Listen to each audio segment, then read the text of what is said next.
There are 7 billion of us in the world today, and we're facing some huge problems. But talk doesn't help someone out of poverty. Awareness doesn't reduce pollution or grow food or heal the sick. That takes doing. The solutions are here. Great inventions that generate clean energy, that make fresh water, that improve our health. This is the story of what we've been doing. I'm Manoj, Bhargava, the founder of 5 Hour Energy. Have you seen this little bottle by the cash register? 5 hours. That's a weird amount of time. But I can't drink any more than this. I don't have the energy.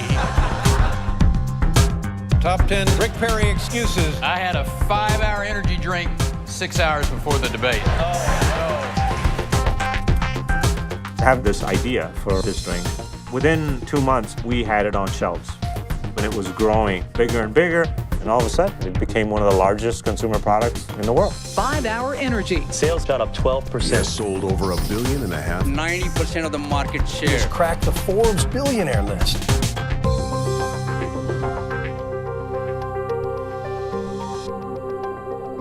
But I realized, oh my God, we're making a lot of money here.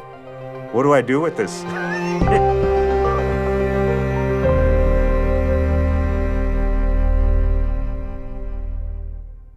I'll tell you how we work in our company. Somebody comes to me with a project or something needs to be done, and the first question I ask is it useful? How is it useful? Okay? And if it's not useful, it better be entertaining. And if it's not useful or entertaining, there's only one other basket left, and that's useless.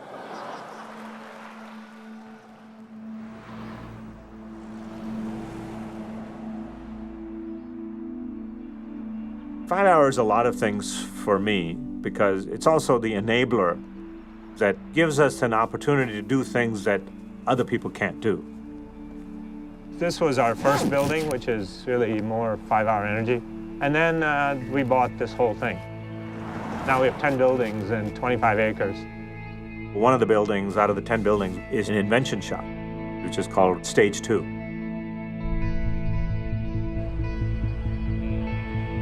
My approach to things is, let's do stuff, invent stuff, make a difference in other people's lives.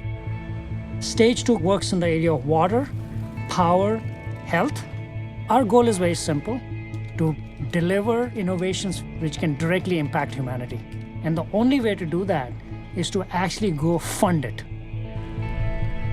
Our view is, if you invent stuff that can be used long-term, it's probably the most fundamental change you can make. We've put an infrastructure together so that great inventions help the poorer half of the world make their lives better. That's what we define as a great invention. That's the software change. Yeah. Incredibly, it doesn't take enormous amounts of money. What it takes is just doing the right things and inventing the right things. My name's Billy Talley, and I run the engineering and operations here at Stage 2 Innovations. Manoj truly believes in giving back. One of his ways that he believes in giving back is coming up with innovations to help people. Stage 2 is filled with tinkerers, guys that in their garage, they don't have cars, they have stuff they're building. You should see how I got hired. I had actually built a nail gun powered pogo stick, and they thought I'd fit the job well. And these guys are in heaven. I mean, I think they would work there if I didn't pay them. All right, cool. When Billy first came to us, I said, Billy, whatever you want to buy, go buy it. I think he was in shock because you never tell a guy who likes tools he can buy whatever tools he wants. We have a very, very well-equipped shop here. There's not much we can't build ourselves. Manoj has expressed many times, if it doesn't make a big difference, find something else to do. Life is too short to spend it doing things that don't have a real impact. We're here to make a difference. If you want to do something for the poor half of the world, be here. If it doesn't make us money, but it really changes the lives of people, we're still going to do it. We have the wherewithal to make it a usable product so that people throughout the world can use it. We strive to be fast to failure. We're going to take something and we're going to run as fast as we can and do what we have to do so we can determine whether we're going to go forward or we're not. These are items that we want to bring out on a large scale that he truly believes in. In order to make this, if we didn't have this shop, it'd be weeks out. These guys can program it and make it probably in a day. That part is really, really important. We just concentrate on those things that are going to be incredibly useful. And if you come up with something cool that's not, we don't do it. I have no interest. I don't want to be cool. I'm never going to be cool. So that's long gone. My job, I think, is to make complex simple, whereas it seems the consultant's job is to make simple complicated. We use some experts and consultants sometime, and usually when a science guy says it can't be done, to me that's validation that it can. So it's a different, because we define stuff, like expert. What's an expert? Expert is someone who knows everything that was. He's really good at what was. And if you ask him about what will be, he says, no, that can't be done, because I'm an expert on what was. Well, why do I need you? Because if I wanted to do what was, I don't have a business. So, we do talk to experts just to make sure that maybe they've thought of something or the history of that area is something that we haven't thought of, but we really don't rely on them for the future, because that's just silly. To me, the largest area of work for the future, energy and water, are the real solutions to health, livelihood, all of the stuff that goes above it. Most people don't realize in rich countries, but half the world either has no electricity or electricity 2-3 hours a day. Everything requires energy. So you try to look for that which is the one thing that will lead to benefits that are across hundreds of things.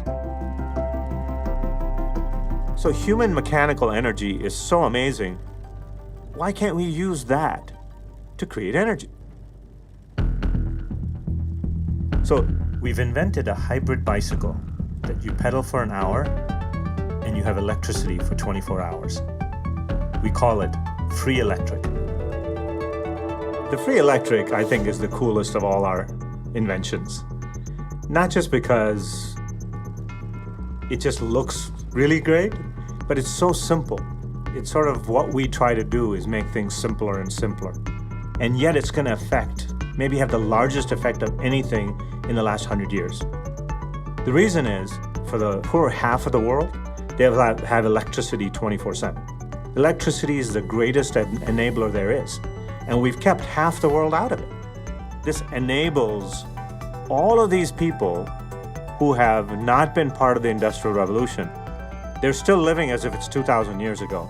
All of these people now can become part of a productive society. And this is what will enable them. This solves the problem no matter what happens, whether it's sun shines or cloudy or night or whatever it is. Anything happens, you have electricity. You're never out of electricity. Also, if you look at worldwide, the other side is really interesting. Hurricane Katrina was a Category 5 monster that became the costliest disaster ever in the U.S. If a disaster happens, if Katrina hits or some big storm hits, and we've all been through where you had no electricity, the one thing you don't want, you want your cell phone to be always available. You don't want to be out of touch. And you don't want to be in the dark. The worst is being without a cell phone and in the dark. So you're alone in the dark. With this, it can never happen. What people normally do is they'll get a generator, diesel generator. But the problem with the diesel generator is when disaster hits, there's no diesel available. You have this, you will never run out of electricity. And you never generate any pollution. So half the world is not going to generate pollution in their homes. So if you pump for an hour, you're keeping maybe a pound of CO2 out of the air. Right now, we're pumping about 25 billion pounds of matter up in the air every year. And you figure sometime that's going to make a difference? Every year? So what this does is you have electricity for all these people, and it's mechanical. You work for an hour, you have electricity for 24 hours. The only side effect is you get stronger and healthier. There is no other side effect to that. That's the ideal invention. That's why simple stuff is the greatest, because it impacts everything and it doesn't have unintended consequences.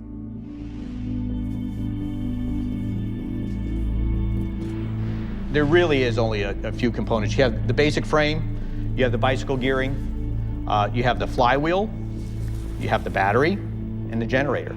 So it's very, very simple. You know, there's not a whole lot to it, and it's just like riding a bicycle. You know, Right. after you get going, Let's see if I can it's do pretty it. simple. Okay.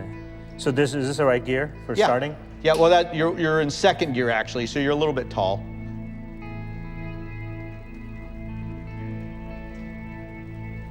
So it's like driving your car away in second gear. Well, actually, I can see it there. That's a better. You lean back. Yes, that's the whole part about the reclining Well, side that's of it. pretty cool. With human energy and working out a lot of the efficiencies, we're able to go and power 1,050 equivalent watts of lighting and energy power. That's like being able to power 10 100-watt light bulbs. I mean, it's a lot of light. Wow. So when does this start to get to a point where it's lights up everything? Well, actually, right about now, be any time now. There you go. There we go. All right. Is that from me? Yeah. Just doing it here? Yep. Actually, this isn't bad. This is No, it's not bad at all. This is like where you would set a bike if you were going to exercise. Yep. And with that, you're still able to charge your cell phone. You're able to charge your tablet. You run a small fan. You know, it really kind of puts some of these things into perspective. Pedal for an hour, and you can have lights, charge your phone, and everything else throughout the night. This is the cheapest, most practical way of getting electricity throughout the world, no matter where remote location you are. So now all of a sudden, all this whole economy of all of these poor that were not contributing anything to their outside world, now they're all bringing it up. All of a sudden, they're on the internet. You know, they're getting information on all of a sudden they're getting educated. So the real thing is to get the poor out of their poverty. And one of the basics is energy. I mean, think about it. The poor half stay the poor half because they have no power. They have no energy. That's one of the most fundamental things. That and water. Those are the two biggest things that poor person really needs. Somebody asked me, in the interview, I said, what does an entrepreneur really need? So I said, they only need two things: common sense and a sense of urgency. That's it. And they asked me, who should we learn this stuff for? And my answer was, from your mom. Because she's probably done more management than your MBA professor. You know. Because she's got a budget, she's got all these kids running around, hard to manage. All of this thing has to be done every day, 7 days a week. Now that's work, that's hard work, that's learning on the job.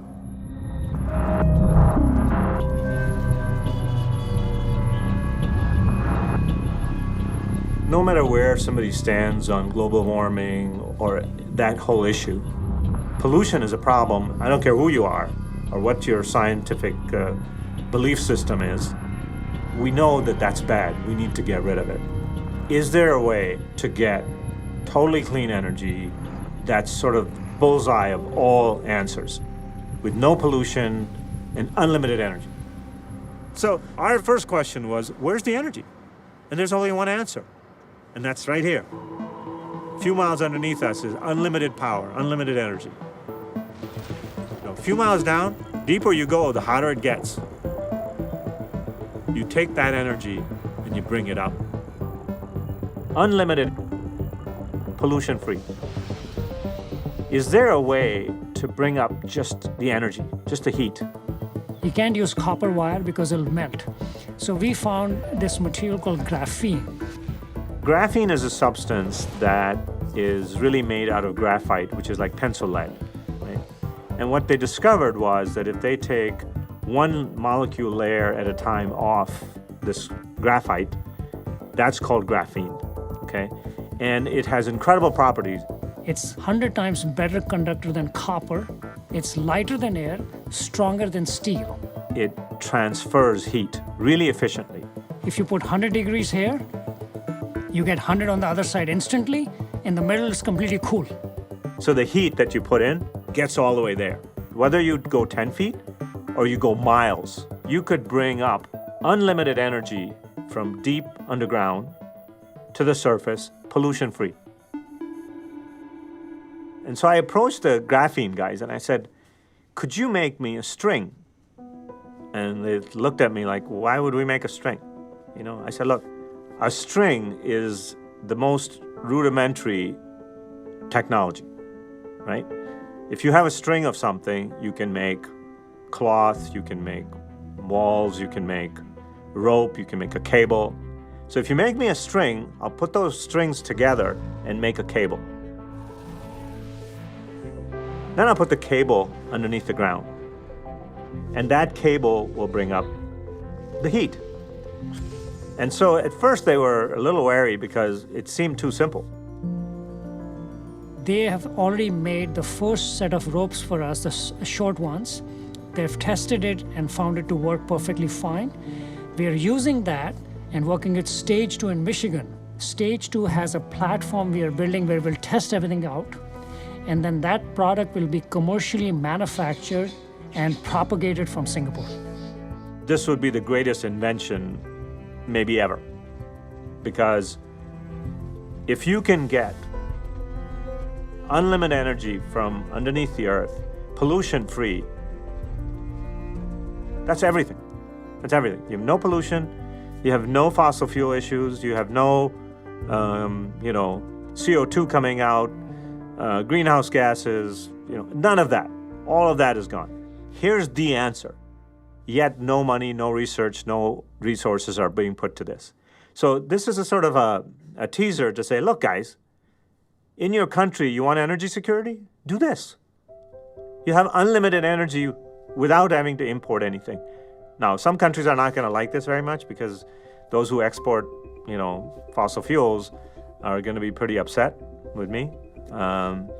But I've kind of transferred all this technology, all of our thoughts to Singapore so that there's a place that's neutral that is then going to give it to the rest of the world.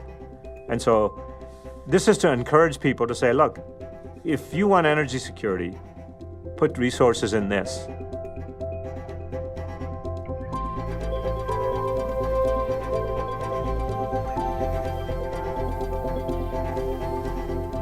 Energy is the great equalizer. If energy was plentiful, the poor wouldn't be poor. Our concern here isn't to make people rich. Our concern is, can we get them to make a livelihood? Can we get them to be healthy? Can we get them clean water? If you can get it to that level for the people that don't have it, that's an enormous benefit.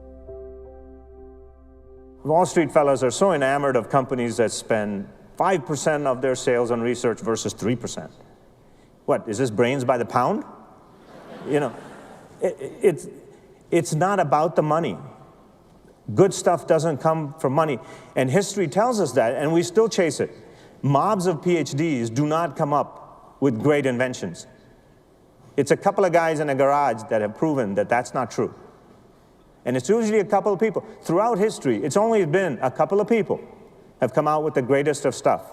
And yet we insist that if we have 1,000 PhDs instead of 500, we're going to do it better. It makes no sense. The drought has left its mark here. Some communities could soon run out of water entirely. This is what the Sierra looked like a year ago. But this winter, what a difference. The state now in extreme drought. Nature's always smarter than we are. Let's say you come up with an invention that makes clean water out of all this huge amounts of salt water that the world has. Water everywhere, not a drop to drink. So we've got all this water, but we can't use it. Now there's a lot of places around the world, whether it's India, Africa, China, everywhere, there's a shortage of water. And one of the reasons we went after water is because it is totally fundamental to human life. All right. Spray bars are holding. Starting to make distillate. Cool. Where we are right now is the RAIN project. This equipment, what it does, it turns seawater or any dirty water into fresh water. One of the reasons why we got involved in the RAIN project is we saw a lot of lacking technologies in the market to generate what we call high-quality water, which can be used for agriculture, drinking, and industrial applications. But more importantly, it does not require any operational support. All right, start spinning other parts. The reason we called it the RAIN project basically mimics nature. It heats water, you have water vapor, and then you take that moisture into a different compartment, and then you distill it. The steam or vapor turns into water. So it takes energy to heat the water, and then the energy is released when you turn it back to water. So we take that energy and recycle it back to heating the water again. This little bitty machine here can do 1,000 gallons an hour. Some of the great things about it compared to what the technology is today is, one, it has no parts that are consumables, no screens or no membranes that go bad, and it can be made to make distilled water or any level of clean water. Whereas current technology will only take seawater and turn it into drinking water, but it will not turn it into water that can be used for agriculture. It still has too much salt. This was our prototype version from 6 months ago. We learned off this version, we added some new ideas and concepts, and we built to what we believe is our next version to go into the field for commercial use. Billy came out of automotive, so everything is made with that discipline in mind, that you're going to build a plant, and then you're going to have pop hundreds of these out every day. As we call it, we can cookie cutter it. So we can stamp out thousands upon thousands of them. The world's requirements are staggering. So you need to be able to build thousands of these, instead of one plant that takes 15 years to build. We don't have the time for that. We're able to take, seawater, undrinkable, unusable for anything, and turn it into complete drinking water, literally in a matter of minutes. And the beauty is, it's a very self-contained system. You don't need a lot of infrastructure to do it. If you move something in a modular basis, you need the hoses to hook up for the water, a couple of tanks to collect the water, and electricity to run it. So it's very easy and modular system to be able to put in anywhere in the world. And when you're done, you have lovely, fresh, clean water. It's warm enough to make tea right now, but good, fresh, ready to go. Great. How is it? It's good. It's good distilled water. This water right here is probably at a level almost to pharmaceutical grade water. Wow. And that's one of the other beauties is we can raise or lower what the level we want to. But this is very, very, very pure water right now. From fresh, clean water comes food, comes livelihood for farmers, comes health. This is the first time exceptional drought has ever been declared in California. These before and after pictures show where water levels should be and where they are today. Whether you're rich or poor, it doesn't matter. If you don't have water, you have to move or die. That's going to happen across the world. We have to work on water. There's no choice. So in California, right now they're not looking at it. Nobody wants to say it. But if you don't get water, if you don't solve this problem, California becomes a desert. Now we're looking at it and saying, instead of one big desalination piece of equipment, you have a farm of these. It can either be put on the shore next to the ocean, or you create this barge which has a lot of units on it. So a barge can maybe produce somewhere between 15 and 20 million gallons a day. Right? And why, the question would be, why on a barge? Well, the simple answer is that's where the water is. So let's say you put it a couple miles offshore, you have this barge which has a short height because the equipment is underneath. And the reason it's underneath is because the water will just flow into it. And so you don't have to pump water in. So it flows in, doesn't kill the wildlife. You can then pipe the fresh water either on floating pipes to the land, or you can put it in tankers and bring it to land. So we're thinking of things like if you had 100 or 200 barges, let's say off Southern California's coast, all the shortfall of Southern California would be covered. And the advantage of that is that if people at that point say, well, we don't like you being there, then you say, okay, see ya, we'll go to the next place. So the answers have to be lower in energy, then it needs to be able to be made in massive scale, and then it also has to go past political issues. All of those are real problems. And so this project, what it does is say, okay, with this, if you have thousands of barges throughout the world, we can address the needs of, ridiculous amounts of people. And in the end, we're going to have to do that in order to take care of the 7, 8, 9 billion people that are going to end up on Earth. So that's a project that's, for us, is a big deal. We have what's called the Prime Directive, which is, if anybody of you have ever seen Star Trek, there's a Prime Directive. And the Prime Directive in our company is no aggravation. Okay, nobody gets to give us aggravation. Whether it's customers, vendors, employees. If you aggravate, you gotta go. It's that simple.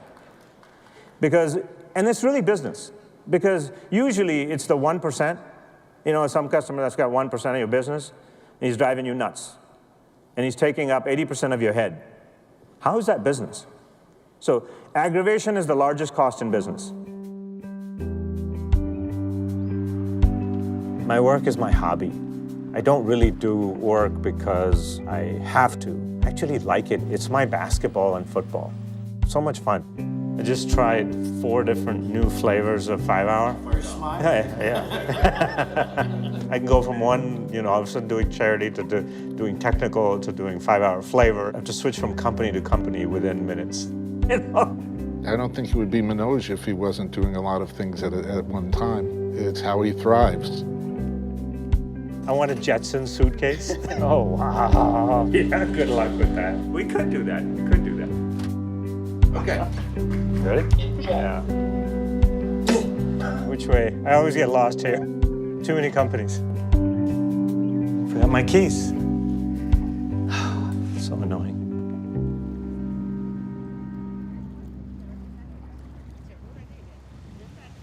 And then Look at that. More fancy. Yeah. And we have to tell you a joke about Capella, but we'll let you know. This is specially for you. Oh, God. This is just to annoy me. This is to give me aggravation. Let me give you a quick 50-cent tour. And then okay. Yeah. So this is about 3 times the size we had. Okay. The cutting edge of medical science today is changed from what they've been doing for the last 50 years. For the last 50 years, what they've been doing is saying, okay, here's a disease, let's kill it.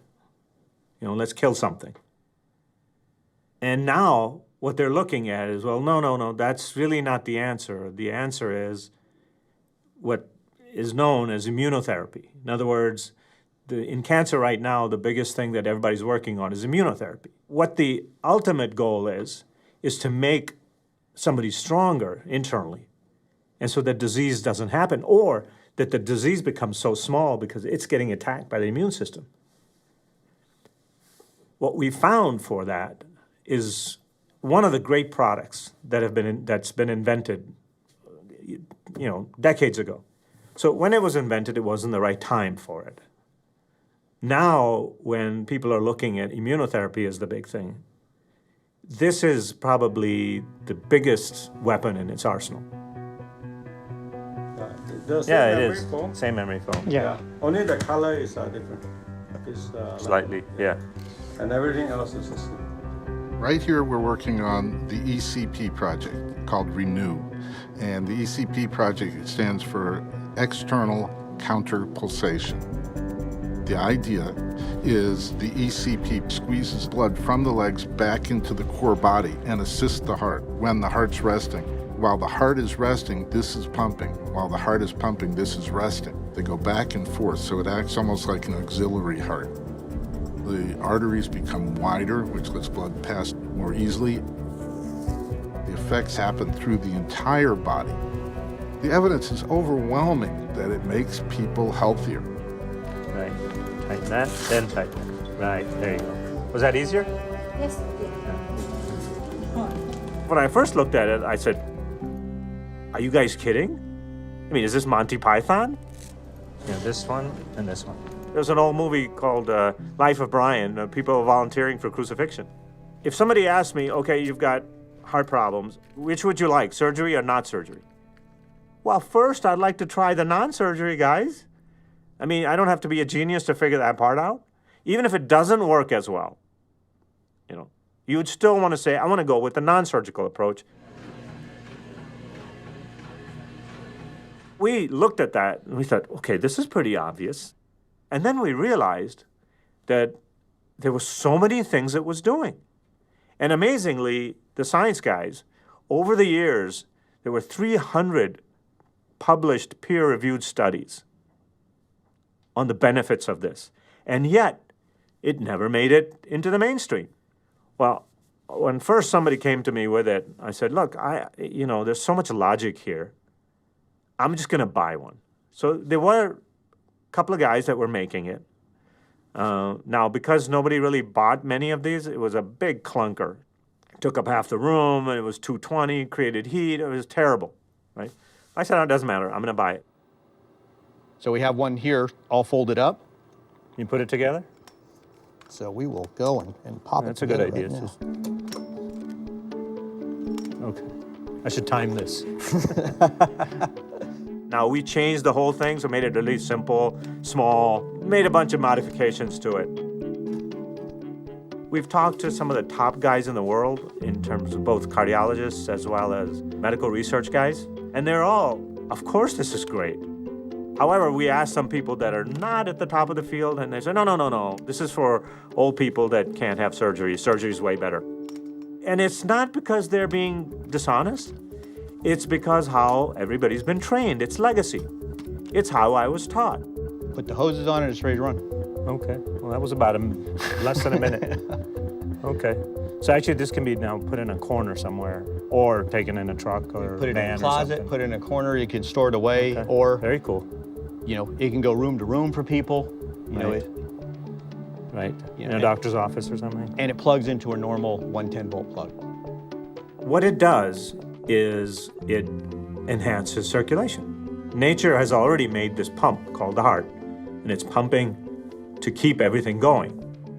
Getting oxygen and nutrients, hauling the waste. Then what happens over time is the pump gets old. The pump gets old, doesn't quite do the job. All of a sudden, you've got all kinds of things happening from your toes to your hair. Skin's wrinkling, arthritis. All of these things happen. Where they come from? Really, where they came from is that you got weaker. Your system got weaker. That's when you let all of this junk in. Think about it. If you leave waste, if you leave trash all over the body, if you leave trash in your head, and then you get a disease in your head, and you're thinking, well, how did I get disease? Well, you left trash in your head, right? What trash happens, it rots, turns to poison, and then all of a sudden you have diseases. If you haul away the trash, the chances of being better, being healthier, and not having those diseases come in are much higher. So what this does is enhances circulation. And again, back to what we do here at Stage 2. It's just nature with a twist. We go for simple, which is, if you're healthier, if you're better, if you're stronger, then there's less disease. I got this from Sir David Lane. And I was thinking all about nutrients and oxygen. And he pointed out, no, Manoj, it hauls away the waste. And he put it so well, which was, the idea is not to treat illness, it's to treat wellness. It's to make wellness better. That's how you treat illness. Right? That was so smart. David Lane is regarded as one of the foremost scientists and experts in the area of cancer and oncology. He's actually been knighted by the Queen. He's a brilliant person. When you get to talk to him, you'll realize how fast he can understand the things we are doing. And he sees tremendous benefits for ECP in healthcare. So his point is, if you can delay ailments, that's healthcare. We tend to think of ourselves as being well or being ill, but the reality is it's a continuum. And what we should be aiming for is great wellness and no illness. I think what we tend to do is think we're well until we're ill, and that's the wrong way around. We need to be thinking about maintaining health as a much more proactive process. Everybody wants a shortcut, so maybe I take this vitamin and I'll be better, or maybe I'll do this, I'll be better. But what we need to do is think about fundamentals. So what is the fundamental? The fundamental is the blood, the circulation. That's what your heart's doing, that's what's taking nutrients around your body, that's what's critical for eliminating waste products. So clearly poor circulation is the basis of a lot of illness. So it's clear to me, that anything that can help people to improve their health is very, very important. So ECP is an example of that. Everybody says, well, how can something so simple work? How can just pumping your circulation a bit help? But the question is, ask the question, does it work? If it does work, then it's very valuable. And I think this is where, you have to go outside the system. I mean, the current system educates people to behave in a certain way. You get ill, you go to the doctor's a godlike figure, the doctor's going to save you, that's how it works. And instead of thinking, oh, I'm part of this process, I can't be passive, I should be active. And I think it's that shift in thinking to think about new ways of doing things. Of course, it doesn't solve every disease there is, but it is one of the greatest things that we found. This is the answer for the poor. Of course, whether you're poor or rich, you're still only a human being. Health is something that's across the board, whether you're rich or poor. When we looked at that for the poor, we said, okay, well, this is across all human needs. And if you can do this, how many things does it affect? Is it wide enough? Oh, yes. Because now you made it for whatever. So, yeah, we still did it for 95th percentile. Yeah, it's still. Yeah. So if I gain another 20 pounds, I'm still okay. The interesting part is that once you try it a couple of times, you're like, okay, I need that. You just feel better. You are better and you feel better.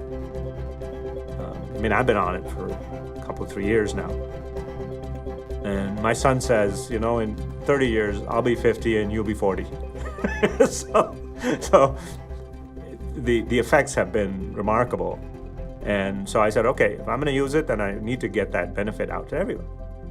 And we're going to impact health in a way that no medicine can do it. We have our own jargon to some extent. Like, for example, somebody comes to me with a project or a product that we're going to go sell or some project. I ask them, is it slam dunk? And no, it's really good. I said, no, is it slam dunk? So, but it's a good product. And what it does is it totally clarifies their mind that, oh no, it's not slam dunk. Then I say, well, why are we going to do it?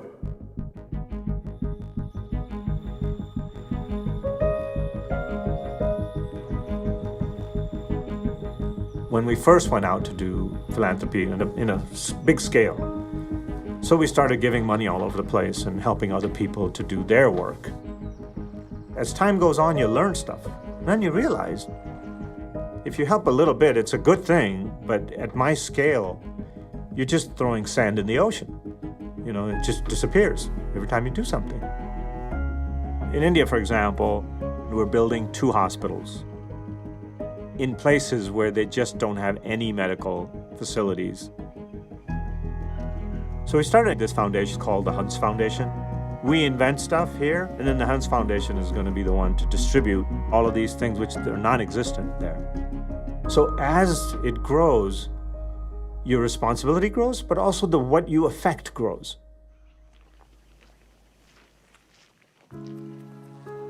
There's an old story from Indian scriptures about a blind man heading towards a well. There's a guy who's watching. If the blind man falls into the well, who gets the blame? Is it the blind man? Or is it the guy who's watching?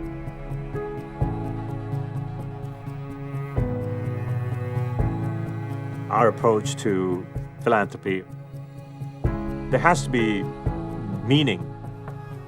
I mean, the question for us was this: how can we make a sizable difference to alleviate human suffering? Who's got the technology for this? Who can make this happen? Manoj is driven by the fact that work is never done. What it shows is that a single person with a small team can actually affect close to 5 million people. So it doesn't take much to then go and say, how do I help the remaining 500 million? If you're doing really great things that have purpose, you feel great. And so we found a whole bunch of things that we can do ourselves that will make a difference for 100 years. The more wealth you get, the bigger your duty becomes, which is to help those who have less, who are suffering.